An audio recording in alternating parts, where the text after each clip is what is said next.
Welcome to Love Lies Chronicles. That moment rewired something in me. You're not entitled to my affection. She said it without hesitation, without an ounce of warmth. Like a declaration, like a ruling from a judge I never agreed to stand before. I stared at her for a moment, absorbing it. The words should have stung. Maybe they would have a few months ago. But right then, standing in our kitchen with the faint hum of the refrigerator filling the silence between us, I felt something else. A quiet clarity. Something in me simply shut down. I didn't argue. I didn't demand an explanation. I didn't try to remind her of everything I had given, of the time, the patience, the moments I thought had meant something. Instead, I just nodded. Okay. That was all I said.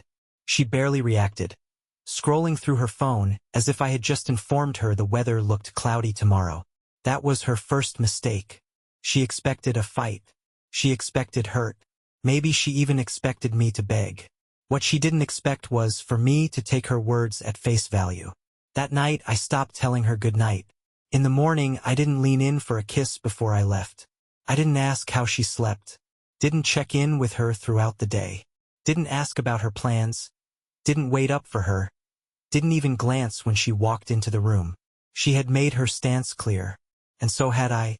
For the first few days, she didn't notice. Or maybe she did, but assumed it was just me sulking. A childish response I would get over the way I always had before. She carried on exactly the same way, coming home late without explanation, smiling at her phone, giving me the bare minimum of acknowledgement. That was fine. She thought this was about proving a point. She thought I was just being stubborn. What she didn't realize was that this was permanent. She had set the rules. I was simply playing by them. A week passed, and I caught her watching me. Subtle at first. Little glances when she thought I wasn't paying attention. 2 weeks, and the usual smug confidence in her voice faltered. 3 weeks, and she hesitated before leaving the house. For weeks, and she was unraveling.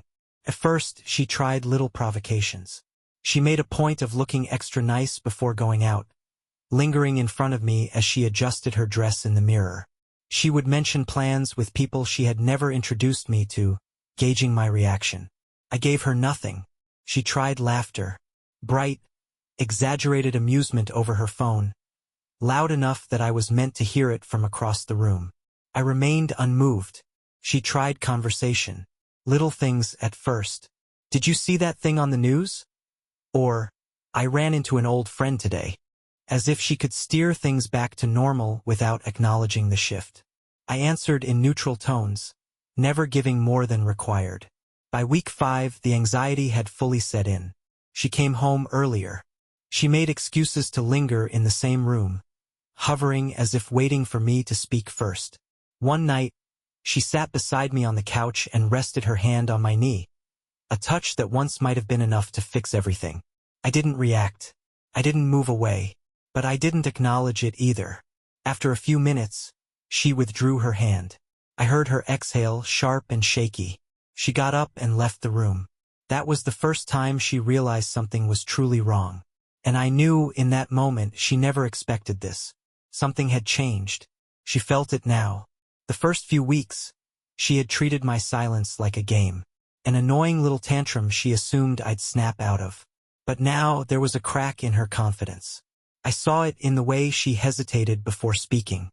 The way she lingered in doorways, as if debating whether to say something. The way she dressed up more often, her perfume heavier, her hair done even on nights when she had no plans to go out. She was waiting for me to notice her again. But I didn't. I let her sit in the silence she had built. The withdrawal was subtle at first. I stopped reacting, stopped engaging. When she spoke, I answered only what was necessary. A yes if it required one. A no if that was enough. She started testing me, slipping small provocations into conversations. Mentions of new places she'd been, new people she'd met, names I didn't recognize. A year ago, I would have asked. Now, that's nice. That was all she got. Her frustration grew. She started staying home more, even on nights I knew she had been going somewhere before. I didn't ask why. She tried to insert herself back into my space, choosing the seat next to me when I watched TV, standing closer when we brushed past each other in the kitchen. I ignored it. At night, she tossed and turned more. I wasn't sure if it was guilt or frustration. Maybe both. The real cracks started showing in week 6. I was heading to bed when I heard her voice from behind me. "Are you mad at me?" I turned, slowly, meeting her eyes for the first time in what felt like days. She looked small, vulnerable, almost nervous. "Why would I be mad at you?" I asked, voice neutral. She hesitated. She didn't have an answer. Because the truth was, I hadn't accused her of anything. I hadn't started a fight. I hadn't called her out. I had simply disappeared. And she was feeling it now. She shook her head quickly, as if dismissing the thought. "Never mind," she muttered, turning away. I went to bed without another word. She didn't sleep much that night. A few days later, she tried something new. I was sitting at the dining table, reading, when she placed her phone down in front of me. Unlocked. Open. An invitation. She was daring me to look. A month ago, she had treated her phone like a locked vault, never leaving it unattended, never allowing me to glance at her screen. Now she wanted me to see it. She wanted me to check, to prove that I still cared enough to dig, to search for evidence, to start a fight. I didn't take the bait. I simply slid the phone across the table, back toward her. "You got a message," I said casually. The flicker of frustration in her eyes was almost satisfying. That night, I caught her staring at me again. But this time it wasn't annoyance. It wasn't even anger. It was something closer to fear. As if, for the first time, she was realizing something she had never considered before. Maybe I wasn't waiting for her to come back. Maybe I had already left. And maybe I wasn't coming back at all. The first real crack came when I heard her crying in the bathroom. It was faint, barely there. A muffled, stifled sound. As if she was pressing her face into a towel to keep me from hearing. I didn't move, didn't acknowledge it. I simply sat in the living room, staring at the pages of a book I wasn't actually reading. A month ago, that sound would have made me drop everything. Now, it barely registered. This was what she wanted, wasn't it? She said I wasn't entitled to her affection. I had simply given her exactly what she asked for. The next morning, she was suddenly cheerful. Too cheerful. "Good morning," she said as I walked past her in the kitchen. I nodded in response, reaching for my coffee. She waited, as if expecting me to say more. When I didn't, she bit her lip, trying again. "I was thinking we could do something together this weekend. Maybe go to that little place by the lake." She was testing the waters. I took a sip of coffee. "I have plans." A simple, neutral answer. But the way her body tensed, how quickly her fake smile faltered, told me everything. I had always been available to her before, always willing to push things aside when she needed me. She never considered the possibility that one day, I simply wouldn't be. "Oh," she said softly. I left before she could say anything else. She started spiraling after that. I could see it in the way she hovered, her movements frantic beneath a thin layer of composure. She started texting more, not just on her phone, but on her laptop, tabs closing quickly whenever I walked past. She thought I didn't notice, but I noticed everything. She started dressing up more, even for the smallest errands. She'd glance at me before leaving, as if waiting for a reaction. I never gave her one. One night, she didn't come home until after midnight. I heard the door creak open, her footsteps cautious as she stepped inside. She paused in the doorway of our bedroom, probably expecting me to ask where she had been. I didn't. She exhaled, almost defeated. And when she finally crawled into bed beside me, she lay awake for hours, staring at the ceiling. That was the night I knew for sure. She had been with someone else. And yet, she was the one lying awake, restless, trapped in her own choices. Then the breaking point came.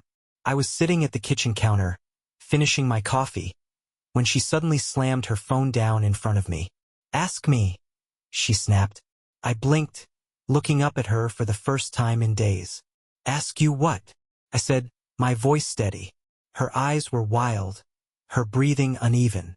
"Where I was last night," she said, challenging me, daring me. I held her gaze for a long moment. Then I shrugged. I don't care. That was it. 3 words. And she broke. The anger on her face shattered, replaced with something raw and terrified. Her lips parted, but no words came out. Because she finally realized I wasn't ignoring her. I wasn't punishing her. I was simply done. She had spent so much time trying to hurt me, trying to prove that she had power over my emotions. But I wasn't angry. I wasn't jealous. I wasn't even hurt anymore. I simply felt nothing. And that scared her more than anything. She had lost me, completely. And now, she was all alone. She didn't speak for a long time after that. She just stood there, staring at me, as if willing me to take it back. To give her something. Anger, sadness, even disgust. Anything that told her she still had control. But I just sipped my coffee. She turned abruptly, storming out of the kitchen. I heard drawers slamming upstairs, the muffled sound of her pacing. She was spiraling. Fast. Good. Let her. That night, I came home to find her sitting on the couch, waiting for me. Her phone was beside her, face down. That was new. She had changed into an old sweater I hadn't seen in months. Her hair pulled back in a way that made her look younger. "Hey," she said quietly. I raised an eyebrow. It was the first time in weeks she had spoken to me in anything less than a demanding tone. "I made dinner." I glanced at the table. 2 plates. Candlelight. The effort was there, but it wasn't for me. It was for her. She thought this was a game she could still win, that I'd break if she just played her cards right. "I already ate," I said flatly, heading toward the stairs. Her voice followed me before I could take another step. "Mark, please." I stopped, turned, and waited. Her eyes were already glassy, but she forced a smile, trying to close the gap between us. "We don't have to do this. We can just talk." Talk? Now she wanted to talk? After months of pushing me away? After telling me I wasn't entitled to her affection? Now, suddenly, she was offering it freely, as if nothing had happened. As if she hadn't spent all this time treating me like I was disposable. I let out a breath, shaking my head. "You don't get to do this now." She flinched, as if the words physically hit her. I made mistakes," she admitted, her voice barely above a whisper. For the first time, she was the one searching my face for an answer. For forgiveness. For hope. And she found nothing. "Yeah," I said finally, turning away. "You did." I walked upstairs, leaving her behind. She didn't follow. The unraveling continued the next day. She hovered in doorways, lingered by me when I was home. I could feel her watching, waiting for me to engage. I never did. She tried different tactics. Anger, guilt, sadness. None of them worked, because I didn't care anymore. And she knew it. The woman who had once relished in making me feel small was now grappling for any piece of me she could still reach. But there was nothing left for her to hold on to. Then came the final blow. A name I never expected to hear. "It was a mistake," she whispered one night, standing in our bedroom doorway. I was folding laundry. I didn't even look up. "What was?" She swallowed hard. "Him." Finally. Finally, she had said it. Confirmation of what I had known all along. She had been with someone else. And now that she had lost control, she was trying to undo it. I nodded slowly, pressing down the last crease in my shirt. "Good to know." She exhaled sharply, stepping forward. "It didn't mean anything." I turned my head just enough to meet her desperate gaze. "Neither do you." Her breath caught. That was it. That was the moment she broke. Completely. She staggered back, her lips parting as if she wanted to say something, to fight, to fix it. But she couldn't, because she had nothing left to bargain with. The affection she had so proudly withheld? Now she was begging to give it. The loyalty she had so casually discarded? Now she wanted to reclaim it. But it was too late. She had made her choice. And I had made mine. Without another word, I picked up my folded clothes and walked past her. She didn't stop me. She didn't say anything at all. because she finally understood. I wasn't hers anymore, and now, she was nothing to me. Dear listeners, please share your thoughts in the comments, and do not forget to like, share, and subscribe to the channel.